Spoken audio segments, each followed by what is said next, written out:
Todavía recuerdo el sonido de las campanas de la iglesia aquel día. Lento. Hermoso. Cruel. Sonaban por una boda que nunca debió haber ocurrido.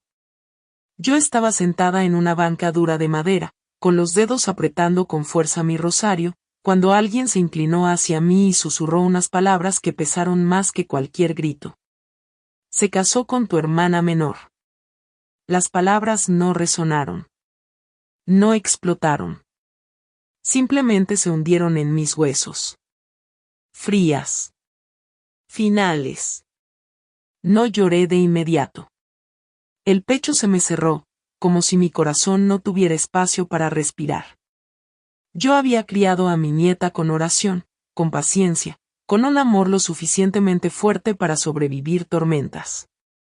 Y aún así, la vida la había arrastrado hasta este momento. Ella debía caminar por ese pasillo. Ella debía escuchar esas campanas para sí misma. Llegó tarde por una emergencia médica. Tarde, pero viva. Tarde, pero todavía creyendo. Lo que nadie entendió entonces. Lo que nadie se atrevió a imaginar. Fue que esta humillación no era el final de su historia. Fue el momento en que dejó de esperar. Y empezó a observar. Pensaron que estaba destrozada. Pensaron que el silencio significaba rendición. No sabían que ya estaba planeando algo. Pausa. A veces, la gente confunde el dolor silencioso con debilidad. Ese error les costaría todo. Mi nombre es la abuela Rosa. Lo que estoy a punto de contarte no es una historia que yo quisiera compartir, pero es una que debo contar. Si estás escuchando, quédate conmigo. Suscríbete a este canal y camina este camino con nosotros. Dime desde dónde estás mirando. Y si cargas tus propias heridas de traición, amor o arrepentimiento. Déjalas en los comentarios. El dolor se vuelve más ligero cuando se comparte, mi gente. Vivíamos en un pequeño vecindario español en los Estados Unidos. La gente lo llamaba tranquilo. Pero yo sabía más.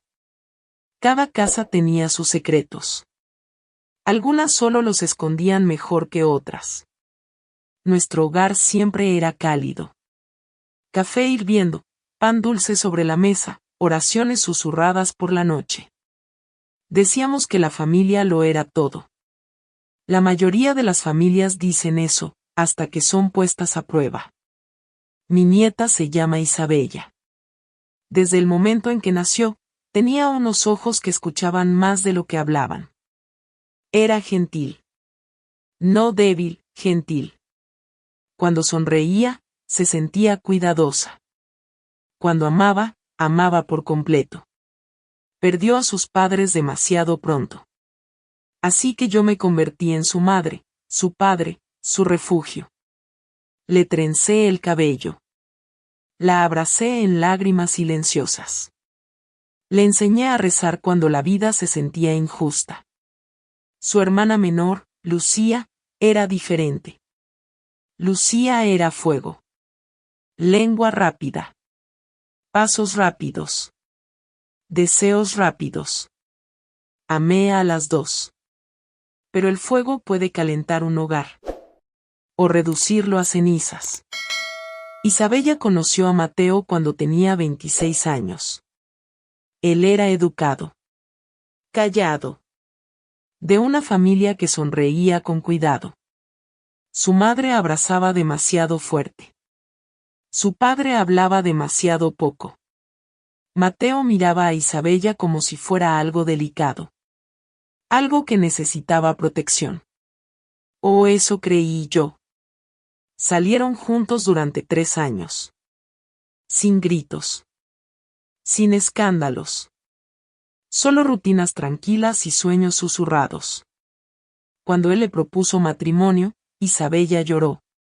Vino hacia mí y me dijo: Abuela, tal vez la vida por fin me está eligiendo. Yo le sonreí.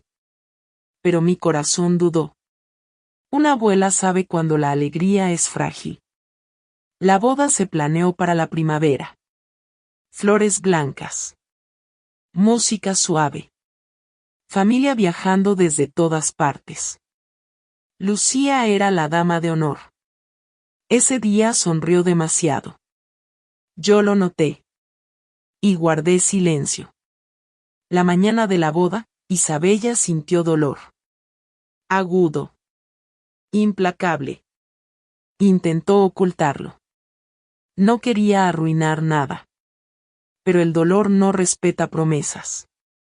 La llevamos deprisa al hospital. Los médicos hablaban rápido. Las máquinas discutían con el tiempo. Ella me tomó la mano y susurró. Abuela, voy a llegar tarde. Pero llegaré. Besé su frente. Claro, mi hija.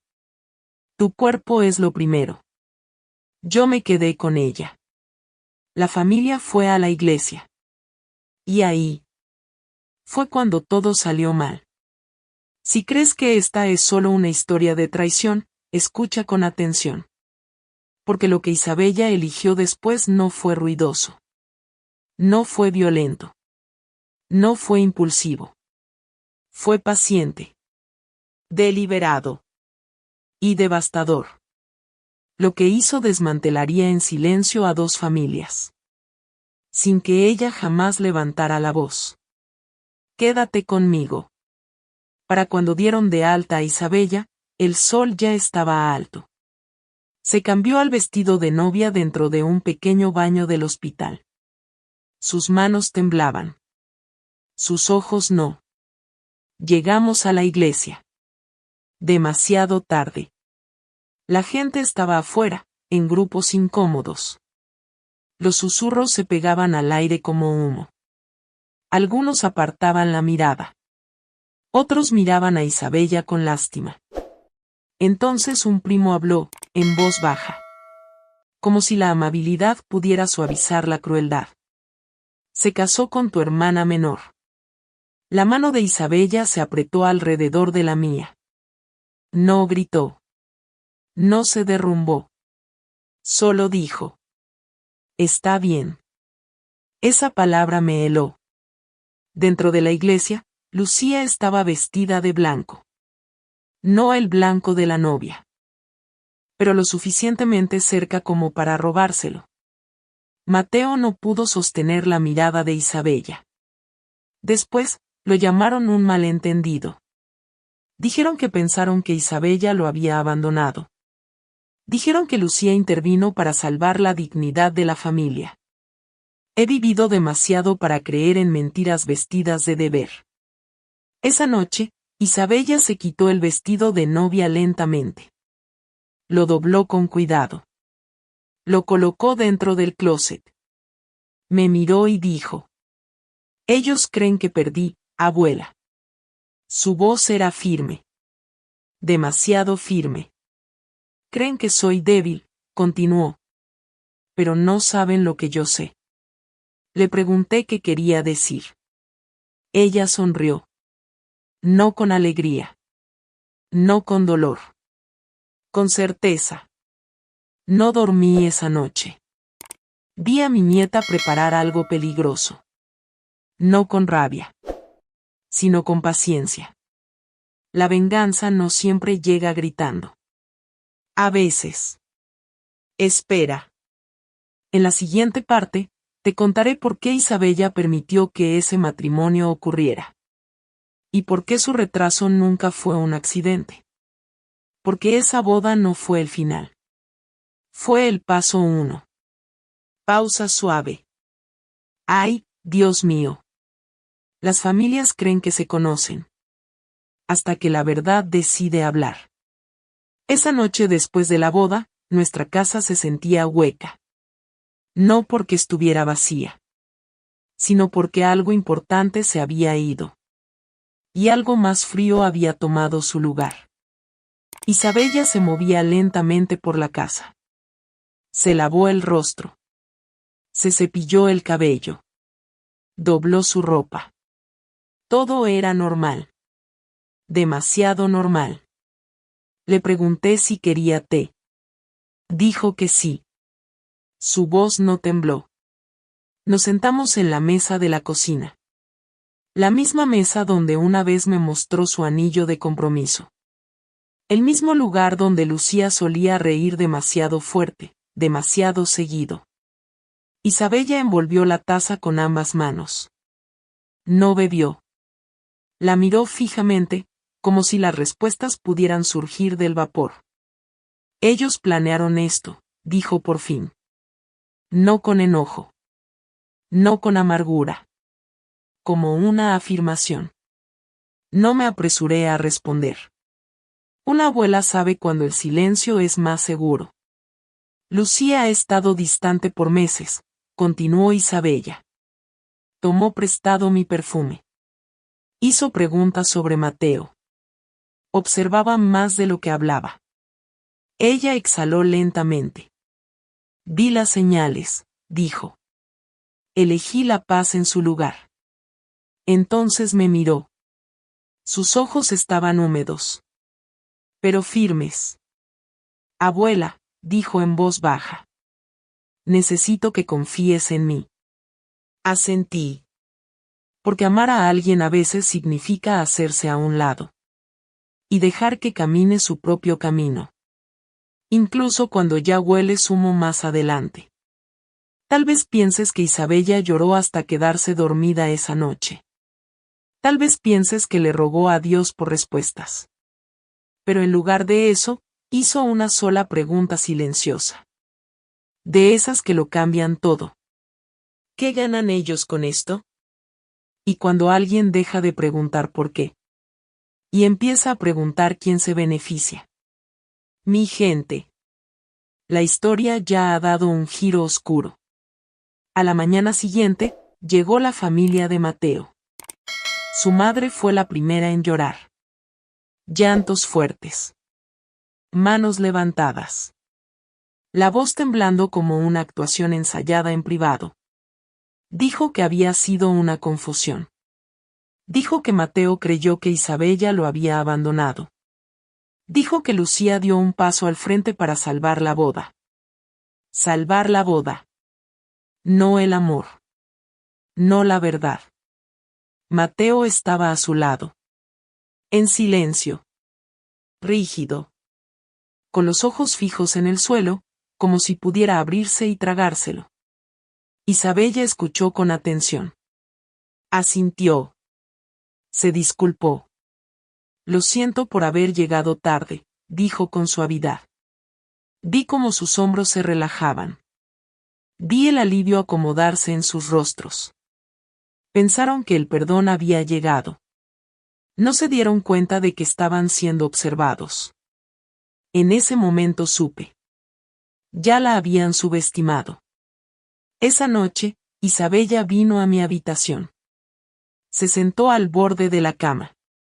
Como cuando era pequeña y le tenía miedo a las tormentas. Creen que voy a desaparecer, dijo. Creen que la vergüenza me va a callar. Inhaló profundamente. Me voy a quedar, dijo. Voy a sonreír. Voy a asistir a las cenas familiares. Voy a ser amable. Un miedo frío me recorrió la espalda. ¿Por qué, mija?, pregunté. Me miró a los ojos y respondió.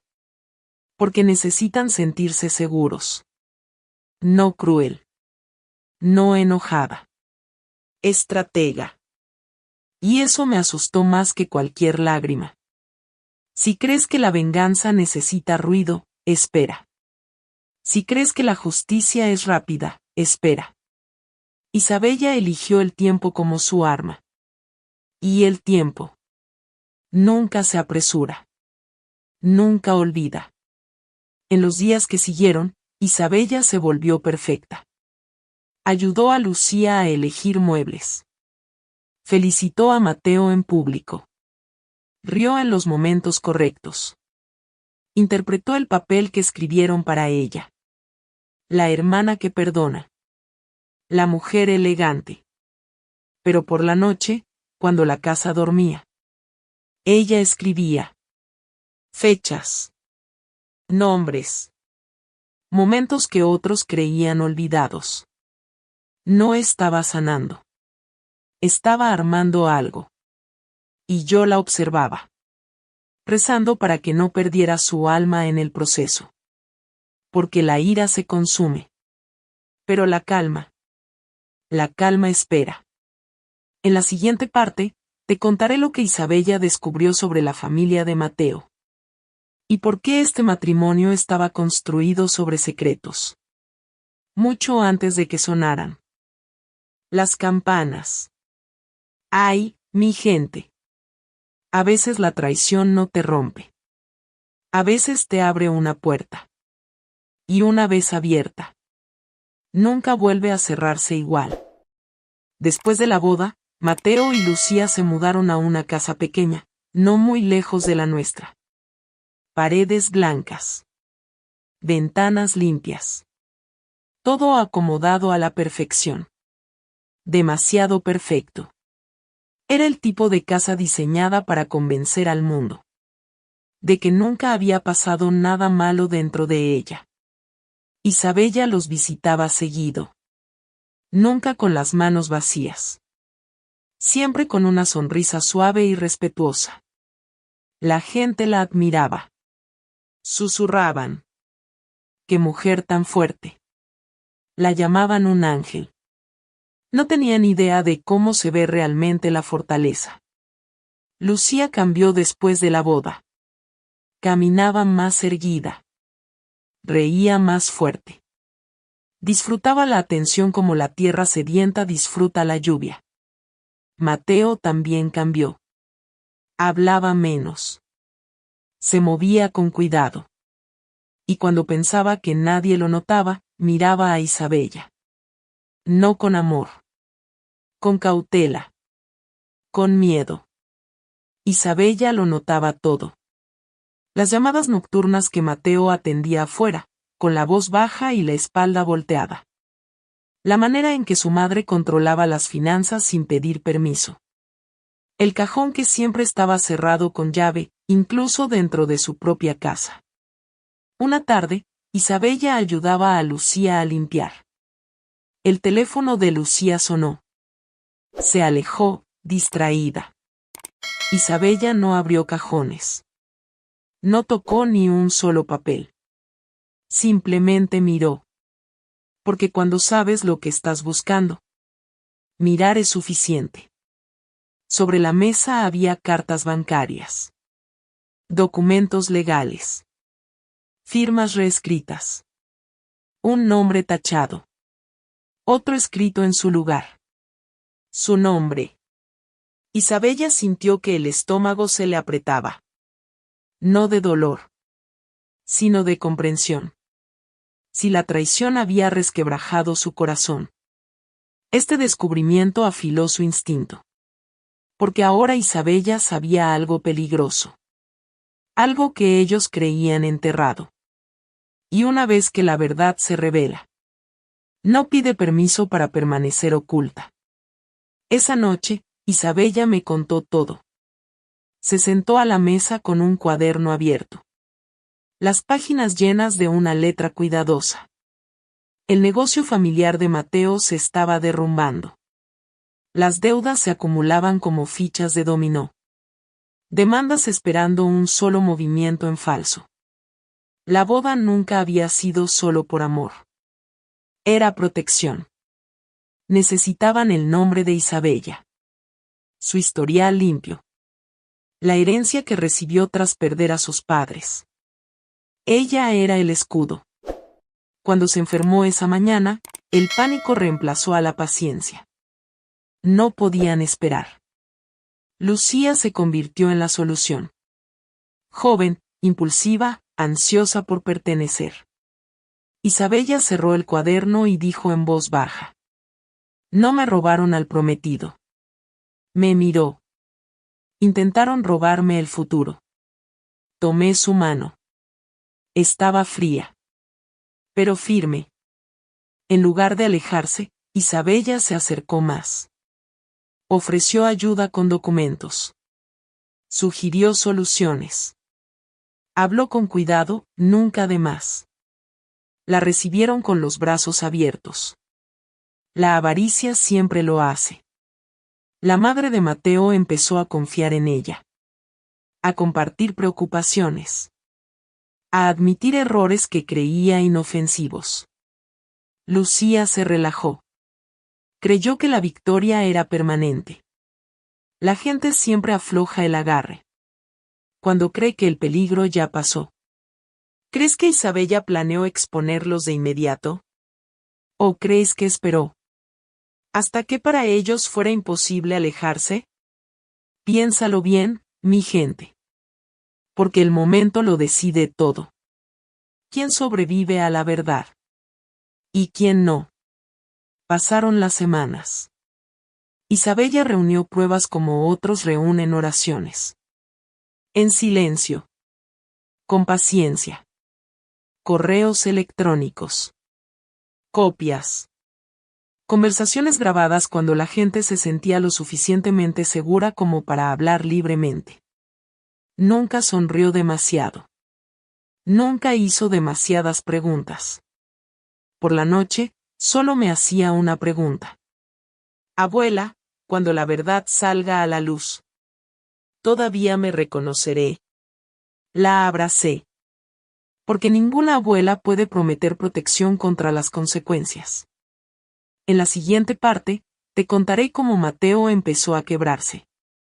Y cómo la culpa tiene una forma de confesarse. Mucho antes de que la boca esté lista. ¡Ay! Algunos planes colapsan con estruendo. Otros esperan. Hasta que ya no queda ningún lugar a donde huir. Mateo fue el primero en cambiar. No Lucía. No su madre. Él. El sueño lo abandonó. Ojeras oscuras se instalaron bajo sus ojos como sombras que se negaban a irse. Le temblaban las manos cuando levantaba la taza de café. Isabella lo notó. Siempre lo notaba. Una tarde, después de una visita familiar, Mateo se quedó atrás. Lucía había salido a la tienda. La casa respiraba en silencio. Demasiado silencio. Mateo se quedó cerca de la puerta, cambiando el peso de un pie a otro. Un hombre que no sabía si irse. O confesar algo que lo destruiría. Yo nunca quise que esto pasara, dijo. Isabella no respondió. Dejó que el silencio se alargara. Lo presionó. Le envolvió el pecho. Y entonces lo quebró. Ella debía llegar, susurró. La llamada del hospital me asustó. Mis padres dijeron que no podíamos esperar. Isabella lo observó con cuidado. Sin enojo. Sin lágrimas. Aún así dijiste que sí, respondió. 4 palabras. Bajas. Implacables. Mateo se estremeció. Pienso en ti todos los días, dijo, con la voz temblorosa. Isabella asintió. Lo sé. Esa respuesta lo asustó más que cualquier reproche. La culpa no necesita gritar. Se revela en manos temblorosas. En noches inquietas. En palabras que solo salen cuando el silencio se vuelve insoportable. Y Mateo se estaba ahogando en ella. Lucía, mientras tanto, brillaba. Hablaba de bebés. De vacaciones. De comprar una casa más grande. No notaba cómo Mateo se alejaba. No notaba a Isabella observándolo todo. Una noche, Lucía rió y dijo. Todo pasa por algo, hermana. Isabella sonrió. Sí, respondió. Así es. Un escalofrío me recorrió cuando lo dijo. Días después, Mateo regresó. Esta vez, habló apenas por encima de un susurro. Mis padres usaron tu nombre en documentos, dijo.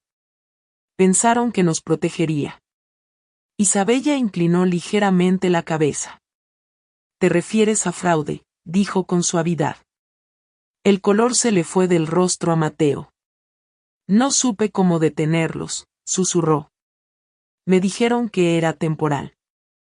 Isabella tomó su teléfono. Su pulgar se detuvo un segundo.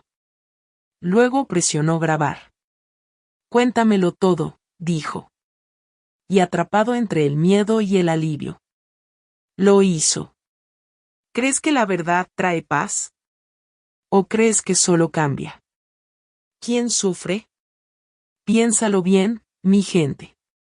Porque una vez que la verdad se dice en voz alta, se niega a ser retirada. Esa noche, Isabella me puso la grabación. Por primera vez, le temblaban las manos.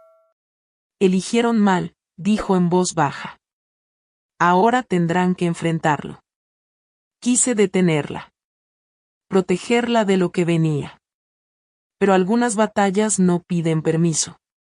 Te eligen. En la siguiente parte, te contaré cómo Isabella puso en movimiento las piezas finales.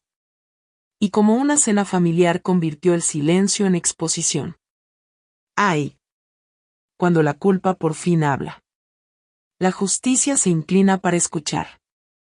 Isabella no se apresuró. Nunca se apresuraba. En cambio, sugirió una cena familiar.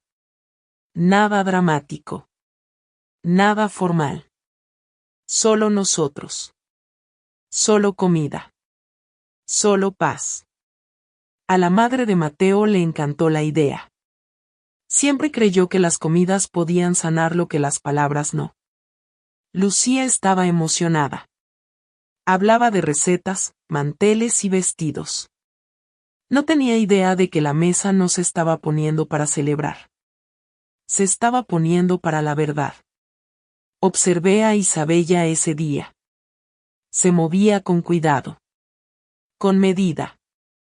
Como alguien manipulando vidrio frágil. Sabiendo que un movimiento en falso podía romperlo todo. Nos reunimos alrededor de la mesa. Los platos pasaron de mano en mano. Los tenedores tintinearon. Las risas flotaban, delgadas y forzadas. Mateo apenas tocó su comida. Lucía reía demasiado fuerte, demasiado seguido. Isabella comía despacio. Esperaba. Cuando retiraron los platos del postre, se puso de pie. Agradeció a todos por venir. Su voz era calmada. Respetuosa. Solo quiero claridad, dijo. Nadie habló. La habitación quedó inmóvil. Si tú hubieras estado sentado en esa mesa, ¿qué habrías hecho? ¿Reírte para restarle importancia? ¿Negarlo todo? ¿O guardar silencio y esperar que el momento pasara? Porque la esperanza muere rápido. Cuando la verdad decide sentarse. Isabella colocó los documentos sobre la mesa, uno por uno. Estados bancarios. Correos electrónicos. Mensajes impresos. Un teléfono colocado con cuidado a su lado. El rostro de la madre de Mateo perdió todo color. Lucía empujó su silla hacia atrás. Esto es una mentira, espetó Lucía. Isabella sostuvo su mirada. Su tono no se elevó. No, dijo. Esto es evidencia. Mateo miraba fijamente la mesa. No dijo nada. Llegué tarde a mi boda, continuó Isabella. Pero nunca estuve ausente de mi vida. El silencio se tragó la habitación. ¿Crees que Lucía se disculpó? ¿O crees que intentó quemarlo todo? Antes de que la verdad terminara de hablar. Mi gente. Algunas personas no suplican. Atacan. Lucía gritó. Culpó al destino. Culpó al amor. Culpó a todos menos a sí misma. La madre de Mateo lloró. Sus manos temblaban mientras las excusas se desmoronaban. Mateo finalmente se quebró. Isabella lo observó todo. No sonrió. No levantó la voz. Se puso de pie y dijo solo esto: ya no los voy a proteger más. Luego se alejó de la mesa. Y cuando lo hizo, su seguridad se fue con ella. En la siguiente parte, te contaré cómo llegaron las consecuencias. Y por qué la venganza no siempre se ve como destrucción. A veces, se ve como irse. Ay. La verdad no necesita ruido. Necesita valentía. A la mañana siguiente de esa cena, nadie llamó. No hubo disculpas. No hubo explicaciones. No hubo excusas disfrazadas de preocupación. El silencio regresó. Pero este silencio se sentía distinto. No estaba esperando. No se estaba escondiendo. Se había asentado. Isabella despertó antes del amanecer. Hizo café. Alimentó a los pájaros afuera de la ventana. La vida, de algún modo, continuaba. Pero en sus ojos había algo nuevo. No enojo. No tristeza. Liberación. Abuela, dijo en voz baja. Ahora comienza. En cuestión de días, los abogados se comunicaron. El negocio familiar de Mateo fue puesto bajo revisión. Las cuentas fueron congeladas. Los documentos, cuestionados. Sin gritos. Sin espectáculo. Solo proceso. Así llegan las verdaderas consecuencias. Silenciosas. Lentas. Inevitables. Lucía intentó llamar a Isabella. Una vez. 2 veces. Luego una y otra vez. Isabella nunca respondió. No por venganza. Por cierre. ¿Crees que alejarse fue fácil? ¿Crees que la justicia se siente como una victoria? Mi gente. La justicia pesa. Incluso cuando es merecida. Lucía vino a nuestra casa una tarde. Tenía los ojos hinchados. La voz inestable. Ya no me mira, lloró. Su familia me culpa. Isabella escuchó desde la puerta. Lucía cayó de rodillas. No pensé que terminaría así. Isabella habló una sola vez. Tampoco pensaste en mí. Lucía se quedó inmóvil. Ya no quedaban palabras. Esa fue la última vez que hablaron. Mateo envió una carta. Escrita a mano. Cuidadosa. Pidió perdón. Culpó al miedo. Dijo que lo había perdido todo. Isabella la leyó despacio. Luego la dobló. La guardó. Ya no, susurró. Algunas puertas se cierran suavemente. Otras se cierran para siempre. Pero aquí está la verdadera pregunta, mi gente. ¿Era Isabella libre ahora? ¿O seguía cargando algo que la justicia por sí sola no puede quitar? Porque la sanación no sigue a la verdad. Sigue al tiempo.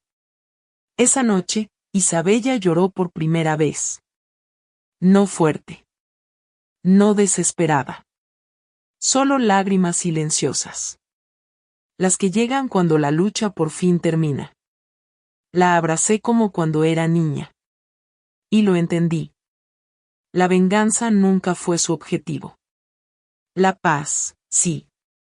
En la siguiente parte, te contaré qué sucede cuando una mujer comienza a reconstruirse. Y por qué a veces perderlo todo es la forma en que finalmente te encuentras. Ay. El dolor deja cicatrices. Pero también deja sabiduría. Los días se convirtieron en semanas. Las semanas en mañanas tranquilas. Isabella dejó de revisar su teléfono. Dejó de esperar palabras que nunca sanarían lo ocurrido. Comenzó a despertar más temprano. A dar largas caminatas. A respirar profundo, como alguien que aprende de nuevo a existir sin miedo. La sanación no llegó de forma dramática. No tocó la puerta. No se anunció. Llegó en silencio. Una mañana común a la vez. Una tarde, Isabella se sentó frente a mí con papeles sobre la mesa. No eran documentos legales. Eran planes. Quería mudarse. No lejos. Solo lo suficiente para comenzar de nuevo sin sombras persiguiéndola. No quiero huir, dijo. Quiero crecer. Sonreí. Porque huir se parece al miedo. Crecer se parece a una elección. ¿Crees que sanar significa olvidar? ¿O que la verdadera victoria es recordar? ¿Sin sangrar? Mi gente. Esa diferencia lo cambia todo. Algunas noches, Isabella aún despertaba temblando. La iglesia. Las campanas. El susurro. Se casó con tu hermana menor. El trauma no desaparece solo porque llegó la justicia. Una vez me dijo. Los perdoné. Pero no perdono ese día. Lo entendí. Algunos recuerdos no piden permiso para quedarse. Una tarde, apareció un correo en su pantalla. Una oportunidad de trabajo. Una a la que había postulado mucho antes de que todo se derrumbara. La miró por largo rato. Luego rió. Una risa real. La vida no estaba pidiendo disculpas. Estaba abriendo una puerta. Pero lo que más me sorprendió fue esto. Isabella ya no sentía enojo hacia Lucía. No perdón. Indiferencia. Y la indiferencia no es vacío. Es libertad. Antes de mudarse, Isabella regresó a la iglesia. No por una boda. No por recuerdos. Por cierre. Se sentó en la última banca. Donde las campanas una vez sonaron por la traición de otros. Rezó en silencio. Gracias, susurró. Por salvarme. No de ellos. De lo que pude haber llegado a ser. Y en ese momento, lo supe. Sobrevivir es fortaleza. Pero la paz. La paz es victoria. Isabella solía creer que perdonar significaba llamar a alguien. Explicar todo. Tenía palabras. Le besé la frente. Algunas historias terminan con cierre. Otras terminan con transformación. En la siguiente parte, te contaré qué pasó años después. Y como el tiempo revela en silencio. Quien realmente ganó. ¡Ay! La paz no grita. Susurra. Los años pasaron como lluvia suave. Sin drama. Sin perfección. Pero honestos. Isabella construyó una nueva vida. Nuevas rutinas. Nuevas mañanas que no comenzaban con miedo. Vivía en un pequeño apartamento donde el sol tocaba primero la cocina. Lo llenó de plantas. De libros. De alegría tranquila. Rara vez hablaba del pasado. No porque aún doliera. Sino porque ya no la poseía. El tiempo no borra el dolor. Te enseña a cargarlo. Sin sangrar sobre todo lo que amas. Mi gente. Eso es sanar. Una tarde, Isabella me llamó. Su voz era calmada. Abuela, dijo. Lucía y Mateo se separaron. Cerré los ojos. No hubo alegría. No hubo satisfacción. Solo comprensión. Un matrimonio nacido del miedo. No puede sobrevivir a la verdad. Isabella no ganó como prometen las películas. No hubo disculpas gritadas. Ni vergüenza pública. Ni finales dramáticos. Ganó viviendo bien. Tenía paz. Una carrera que amaba. Amigos que conocían su valor. Y lentamente. El amor regresó. No apresurado. No forzado. Real. Esto fue lo que más me sorprendió.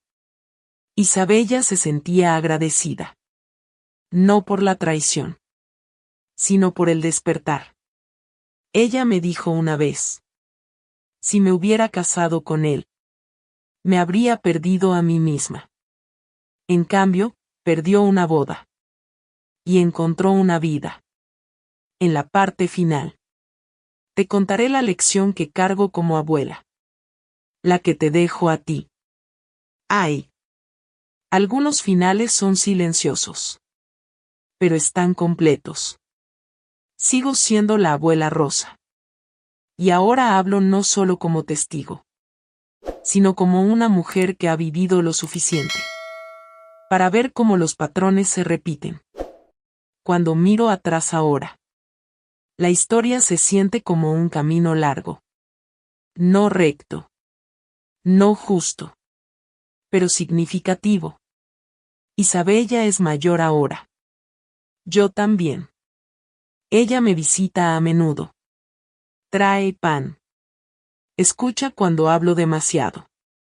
Nos sentamos por las tardes. Vemos cómo el cielo cambia de color. No apresuramos las palabras. La paz prefiere compañía lenta. La gente todavía dice: qué terrible, llegó tarde a su boda. No entienden. Esa boda no la rompió. La salvó. Un matrimonio construido sobre el miedo. La habría consumido en silencio. Día tras día. Sonrisa tras sonrisa. La vida la detuvo justo a tiempo. ¿Y si el peor día de tu vida es en realidad protección? ¿Y si el retraso es misericordia? Mi gente, piensen en eso. Aprendí que el silencio puede ser sabiduría. Que la paciencia puede ser poder. Que la venganza es ruidosa. Pero la dignidad dura más. Isabella no los destruyó. Se apartó. Y dejó que la verdad hiciera el trabajo. Eso es fortaleza. Si alguien te reemplaza fácilmente, nunca te valoró profundamente. Si alguien te traiciona con calma, aléjate con la misma calma. Y si la vida te retrasa, confía en ella. Algunas puertas se cierran, porque detrás de ellas hay una jaula. Gracias por escuchar la historia de mi familia. Si esto te tocó el corazón, compártelo con alguien que necesite esperanza. Dime en los comentarios desde donde estás mirando. Y recuerda, no llegas tarde. Estás siendo protegido. Ahora soy vieja. Mis manos tiemblan a veces. Mi memoria se mueve despacio. Pero esta se mantuvo clara. Cuando miro a Isabella ahora, no veo a una mujer traicionada. Veo a una mujer redirigida. Ella viene a visitarme con pasos tranquilos. Sin prisa. Sin peso. Ahora se ríe con facilidad. No una risa fuerte. Una risa en paz. Y eso me lo dice todo. A veces, el peor momento de tu vida es en realidad el comienzo de algo mejor. A veces el retraso no es castigo. Es protección. Mi gente. Siéntense con eso. Déjenlo entrar. La gente sigue hablando. Siempre lo hace. Llegó tarde. Lo perdió todo. Pero yo sé la verdad. Ella llegó exactamente a tiempo. Y no perdió nada. Que estuviera destinado para ella. Esa boda nunca fue su destino. Fue una advertencia. Una redirección. A veces la vida te detiene con dolor. para no destruirte después con silencio. Y a veces, los momentos que más temes son los que te salvan por completo.